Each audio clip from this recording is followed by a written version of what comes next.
앞서 말씀드린 것처럼 예수님의 십자가가 보이고요. 그 사순절기의 색깔인 보라색이 보입니다. 사순절 두 번째 주 그대로 나아가도록 하겠습니다. 자, 이 예배의 시간 주님께서 우리와 함께 하심을 바라면서 임재의 기원 찬양 함께 드리도록 하겠습니다. 하나, 둘, 셋, 넷. 나는 하나님을 예배하는 예배자입니다. 내가 서 있는 곳 어디서나 하나님을 예배합니다. 내 영혼 거룩한 은혜를 향하여 내 마음 완전한 하나님 향하여 이곳에서 바로 이 시간 하나님을 예배합니다. 주님께서 이 예배 시간 우리와 함께 하심을 바라는 초에 노래 붙이면서 임재 기원 하도록 하겠습니다.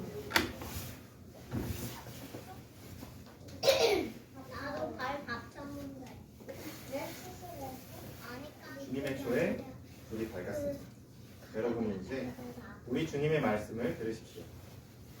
형제자매 여러분, 그러므로 나는 하나님의 끝없는 사랑에 기대어 여러분에게 말합니다. 여러분의 몸을 하나님께서 기뻐하실 거룩한 산 제물로 드리십시오. 이것이 여러분이 드릴 마땅한 예배입니다. 자, 주님의 초대에 응하며 이 사순절 두 번째 주 예배에 나온 어린이 여러분을 우리 주님의 마음으로 함께 환영합니다. 과연 주님께서 이번 주에 우리에게 한 주 동안 주신 말씀은 어떤 말씀일까요? 그리고 그 말씀으로 들어가기 전에 제가 여러분들을 위해 준비한 이야기는 어떤 것일까요? 한번 같이 살펴보도록 하겠습니다.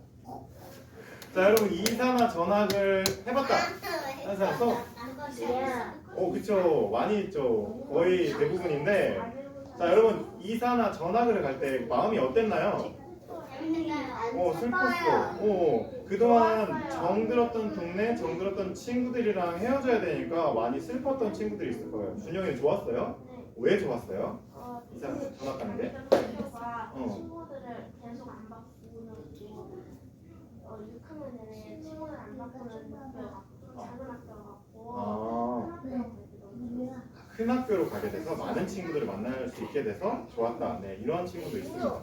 자, 우리가 살아가다 보면은 여러분들은 특히 부모님을 따라서 이사를 가야 될 때가 있고, 이사를 가게 되면 또 전학을 가야 되게 되죠.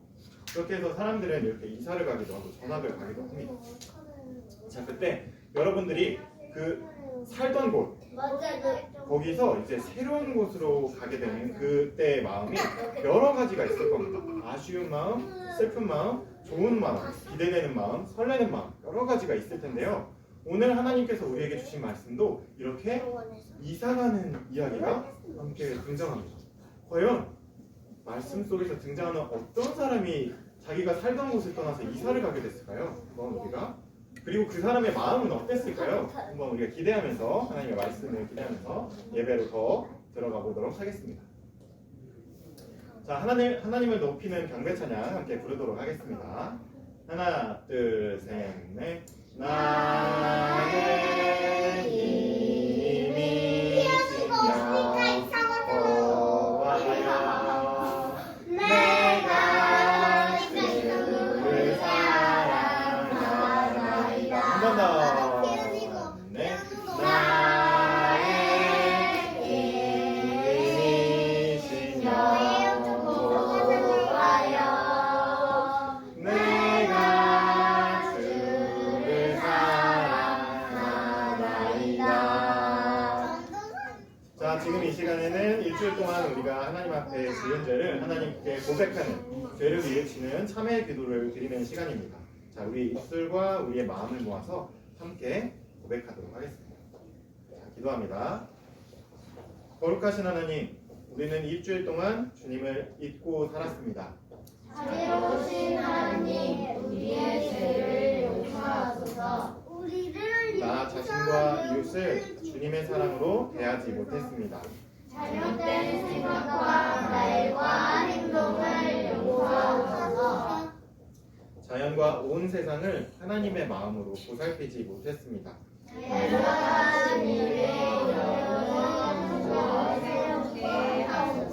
아멘. 자, 죄를 뉘우치는 기도를 드리고 나서 하나님의 용서를 바라보고 계시는 여러분, 지금 우리를 향한 하나님의 말씀을 귀 기울여 들어보십시오. 무서워하지 말아라. 내가 너와 함께한다. 놀라지 말아라. 나는 너의 하나님이란다. 내가 너를 자라나게 할 거야. 정말로 너를 도와줄 거야. 정말 나의 의로운 오른손으로 너를 꼭 이끌어줄 거야. 네. 자, 지금은 하나님께서 우리에게 이번 주에 주신, 오늘 주신 성경 말씀을 듣는 시간입니다. 오늘의 말씀은 창세기 12장 1절에서 9절 말씀입니다. 제가 여러분에게 들려드리도록 하겠습니다. 주님께서 아브라함에게 말씀하셨다. 너는 네가 살고 있는 땅과 네가 난 곳과 너의 아버지의 집을 떠나서 내가 보여주는 땅으로 가거라. 내가 너로 큰 민족이 되게 하고 너에게 복을 주어서 네가 크게 이름을 떨치게 하겠다. 너는 복의 근원이 될 것이다. 아니요. 너를 축복하는 사람에게는 내가 복을 베풀고 너를 저주하는 사람에게는 내가 저주를 내릴 것이다. 아니요. 땅에 사는 모든 민족이 너로 말미암아 복을 받을 것이다. 아브라함은 주님께서 말씀하신 대로 길을 떠났다. 롯도 그와 함께 길을 떠났다. 아브라함이 하란을 떠날 때에 나이는 75살이었다. 아브라함은 아내 사레와 조카 롯과 하란에서 모은 재산과 거기에서 얻은 사람들을 거느리고 가나안 땅으로 가려고 길을 떠나서 마침내 가나안 땅에 이르렀다. 아브라함은 그 땅을 지나서 세겜 땅, 곧 모래의 상수리 나무가 있는 곳에 이르렀다. 그때 그 땅에는 가나안 사람들이 살고 있었다. 주님께서 아브라함에게 나타나셔서 말씀하셨다. 내가 너의 자손에게 이 땅을 주겠다. 아브라함은 거기에서 자기에게 나타나신 주님께 제단을 쌓아서 바쳤다. 아브라함은 또 거기에서 떠나 베델의 동쪽에 있는 산간 지방으로 옮겨가서 장막을 쳤다. 서쪽은 베델이고 동쪽은 아이이다. 아브라함은 거기에서도 제단을 쌓아서 주님께 바치고 주님의 이름을 부르며 예배를 드렸다. 아브라함은 또 길을 떠나 줄곧 남쪽으로 가서 네겝에 이르렀다. 이는 하나님의 말씀입니다. 하나님 감사합니다. 자, 우리는 계속해서 하나님께서 우리에게 주신 말씀, 이 성경의 이야기들 중에서 특별히 처음 5권 토라의 이야기를 함께 살펴보고 있습니다. 창세기 1장부터 시작해서 하나님께서 어둠 가운데, 그 깊은 어둠 가운데 세상을 만드신 이야기부터 시작해서 우리는 아담과 하와의 이야기, 가인과 아벨의 이야기, 그리고 그 가인의 세계에 살고 있던 셋과 에노스의 이야기, 그리고 거기 노아의 이야기까지 우리가 함께 지난주까지 살펴보았습니다. 그리고 노아 이후에 이 땅, 온 땅으로 퍼져나가는 사람들은 그런데 다시 하나님의 마음을 알지 못하고 바벨탑을 쌓기 시작했습니다. 제국이 쓰는 한 가지 말, 제국이 쓰는 한 가지 문화, 제국이 입고 먹는 한 가지, 그 한 가지를 모든 사람들에게 힘으로 강요하고 통일시키려는 그 폭력 앞에서 하나님은 그들의 말이 원래대로 그들이 쓰던 말대로 다시 흩어지게 하셨고, 사람들은 자기가 난 곳과 자기가 하나님께 생명을 받은 그 삶을 다시 회복할 수 있었습니다. 자, 그렇게 제국의 성이 무너지고 과연 사람들은 어떻게 살게 되었을까요? 그런데 바벨만 그렇게 흩어졌을 뿐, 흩어진 사람들은 다시 똑같은 일들을 벌이기 시작했습니다. 이렇게 다시 또 다른 바벨을 쌓고 또 다른 가인성을 쌓고 사람들을 못살게 굴고 힘으로 괴롭히는 일들이 여전히 다시 또다시 계속해서 반복되었습니다. 하나님이 그들을 풀어놓으시면 다시 살게 해주시면 또다시 그 사람들 가운데서 다른 사람들을 못되게 괴롭히는 일들이 계속 일어났던 겁니다. 자, 이렇게 살던 세상 속에서 한 사람이 오늘 성경 말씀 속에 드디어 등장하게 됩니다. 이 사람의 이름은 아브람입니다. 네, 이 아브람. 자, 어때요? 나이가 많아 보이나요? 적어 보이나요? 많아 보여요. 네, 많아 보입니다. 이 당시에 하나님께서 아브람을 찾아가서 만나주셨을 때 아브람의 나이가 75살이었다고 합니다. 75살. 그러니까 할아버지죠. 네, 이 할아버지가 평생 동안 우르라는 곳에서 살고 있었습니다. 대가족, 자기의 아버지를 모시고 아빠를 모시고 그리고 아내도 있었고 사레라는 아내도 있었고, 근데 이 두 부부 사이에는 아이가 없었습니다. 75살이 될 동안까지 아이를 낳지 못했습니다. 대신 이 아버지와 그리고 자기 형제들 그리고 조카 롯이 있거든요. 이렇게 많은 큰 가족이 함께 살고 있었습니다. 여러분 한번 상상해 보시기 바랍니다. 75살, 75세 할아버지가 될 때까지 아브람과 사레 그리고 온 가족, 아브람의 가족들은 우르라는 곳에 살았습니다. 아마 그곳에서 태어나고 쭉 자라왔을 겁니다. 그러니까 고향이었던 거죠. 자기가 벌어왔고 쌓아왔던 모든 것이 그 땅에 있었을 겁니다. 우르라는 곳에 말이죠. 거기에 친구들도 있었을 거고요. 거기에 자기가 다녔던 학교와 여러 이웃들도 거기에 있었을 겁니다. 거기에 자신의 밭이 있었을지도 모르고요. 그곳에 자기가 벌어놓았던 여러 가지 것들도 있었을지 모릅니다. 그런데 이런 75살의 아브람에게 어느 날 하나님께서 나타나십니다.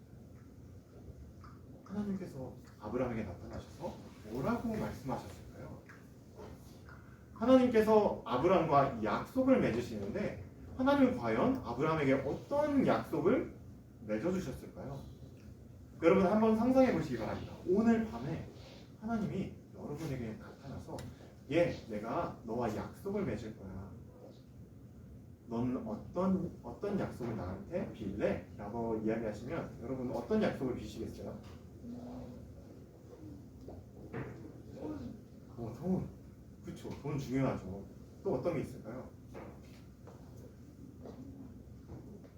하나님이잖아. 마음, 어떤 마음이요? 착한 마음. 네, 그렇습니다. 하나님은 뭐든지 하실 수 있습니다. 네. 태권도. 네, 그렇습니다. 태권도를 배우게 해달라고 약속을 할 것 같나요? 네. 무조건 천국에 가는 천국행 티켓을. 때렸어요. 현이. 게임, 그렇습니다. 게임. 네, 그럼 바라던 거. 그리고 도둑을 재미요. 때렸어요. 네. 그렇게 우리는 그렇게 너무 쉽게 생각하죠. 왜냐면 우리는 바라는 것들이 너무나도 많고 하나님은 무엇이든 해줄 수 있는 분이라고 알고 있고 실제로 그런 분이시기 때문입니다. 그런데 아브람이 하나님께서 아브람에게 나타나셔서 내주신 약속은 이런 겁니다. 아브람아, 있잖아, 너가 평생 동안 살아온 이 우르 땅 있잖아. 너가 75살 할아버지가 될 때까지 살아온 이 땅을 네가 떠나야겠구나. 너의 모든 친척들이 있고 너의 보금자리가 있는 이 땅에서 이제는 떠나가야 할 때다. 너의 고향이자 너를 품어주는 아버지와 같은 이 땅에서 이제 모든 것을 정리하고 이제 내가 너에게 보여주는 새로운 땅, 가나안 땅으로 이제 가야 한단다 라고 이야기하십니다. 자, 쉽게 얘기해서 어떤 말이죠? 네, 맞습니다. 이런 이야기입니다. 네가 여태까지 살아온 이 고향 땅, 이곳을 버리고 내가 너에게 보여주는 새로운 땅, 네가 한 번도 가보지 않았고 한 번도 들어보지 않은 그 땅으로 지금 이사 가야 한다고 이야기하십니다. 자, 아브람의 마음이 어땠을까요? 속상했을 거야. 오, 속상하고 당황스러웠겠죠. 또 한켠에 어떤 마음이 들었을까요? 네? 내가 지금 75세 할아버지인데 지금 이 땅을, 이 편안한 땅을 떠나서 이 가족들을 거느리고 그 먼 곳까지 가라고요? 제가 갈 수 있을까요? 저 같으면 이런 생각도 들었을 것 같습니다. 그때는 차도 없었으니까요. 네, 맞아요. 황당했을 것 같아요. 네, 맞습니다. 자, 그런데 아브라함이 하나님의 말씀에 순종합니다. 마치 노아가 하나님께서 산에다가 이제 커다란 배, 방주를 만들어라 했을 때 노아가 말없이 순종했던 것처럼 아브라함도 역시 그 하나님의 말씀에 순종합니다. 하나님께서 이렇게 아브라함에게 말씀하십니다. 아브라함아, 내가 그 가나안 땅에서 너에게 복을 줄 거야. 복을 줄 건데 네가 이 복을 어떻게 해야 되는지 아니? 이 복을 네가 그저 가지고 있고 너의 창고에 쌓아두기만 해서는 절대로 안 돼. 내가 너에게 복을 주는 이유는 있잖아.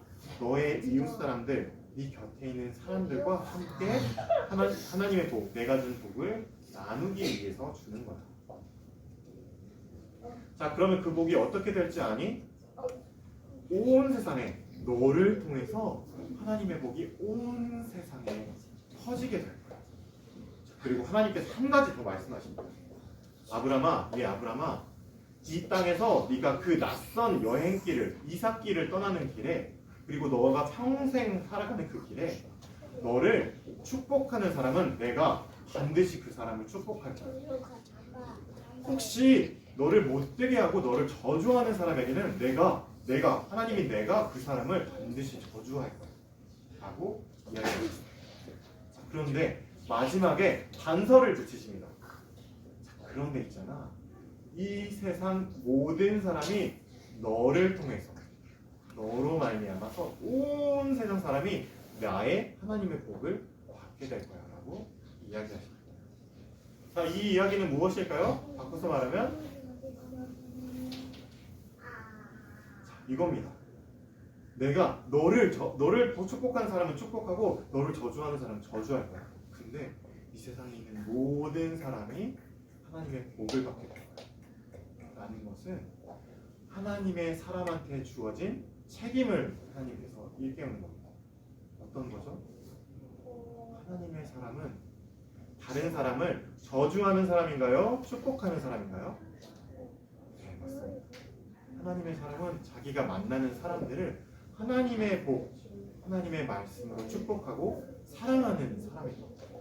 하나님은 아브라함에게 바로 그것을 약속하셨습니다. 그 약속을 듣고 아브라함이 하나님 말씀에 순종합니다. 75세 할아버지가 될 동안 살았던 그 땅을 미련 없이 떠났습니다. 아버지, 형제들, 그리고 조카와 함께, 그리고 아내와 함께 그 땅을 미련 없이 떠나서 가나안 땅을 향하기 시작합니다. 그리고 드디어 믿음의 조상 아브라함의 이야기가 드디어 시작됩니다. 우리 함께 믿음의 조상 아브라함이 어떻게 믿음의 조상이 되었고 이 성경에서 그 위대한 사람이 되었는지 우리 그 아브라함이 한 발자국 한 발자국 낯선 곳으로 걷는 그 발걸음을 따라서 이제 앞으로 함께 따라가게 될 겁니다. 그리고 그 속에 어떤 하나님의 이야기가 담겨 있는지, 하나님의 마음이 담겨 있는지 함께 살펴보겠습니다. 아시겠죠?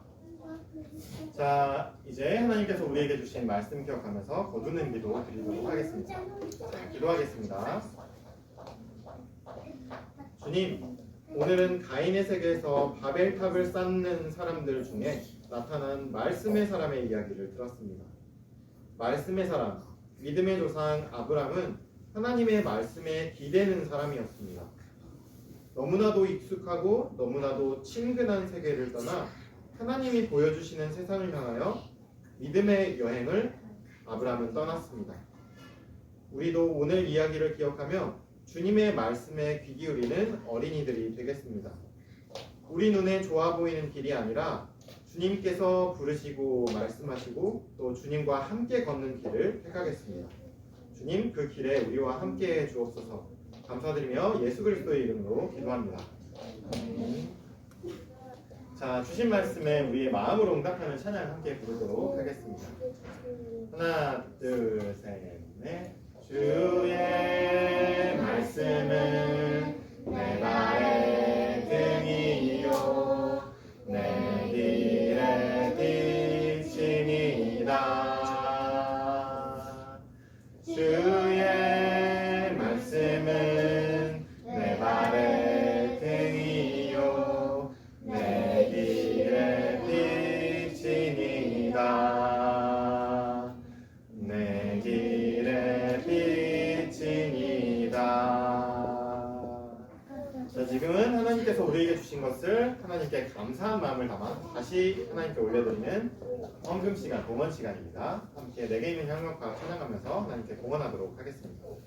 하나, 둘, 셋, 넷. 내게 있는 양유옥과 주께 가져와 그 발 위에 입 맞추고 깨뜨립니다.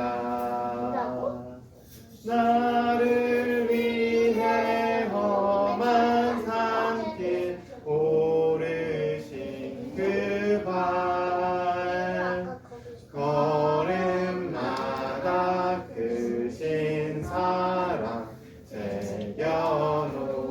새겨놓았네.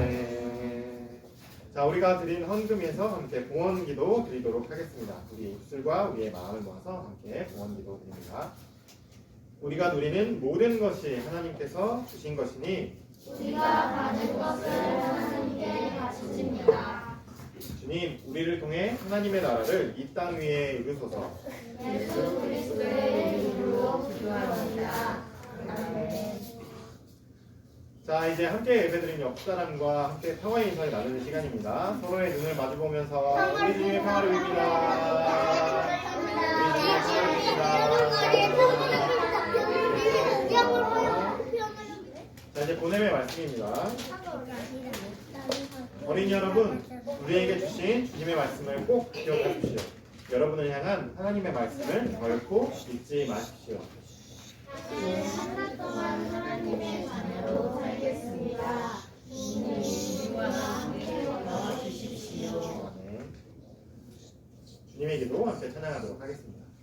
하나, 둘, 셋, 넷. 하늘에 계신 우리 아버지, 아버지의 이름을 거룩하게 하시며 아버지의 나라가 오게 하시며 아버지의 뜻이 하늘에서와 같이 땅에서도 이루어지게 하소서.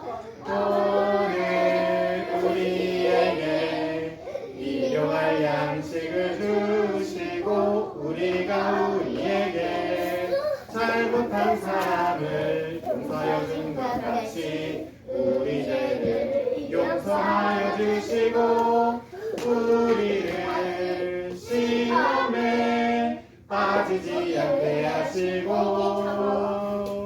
악에서 구하소서. 나라와 권능과 영광이 영원히 아버지의 것입니다. 아멘.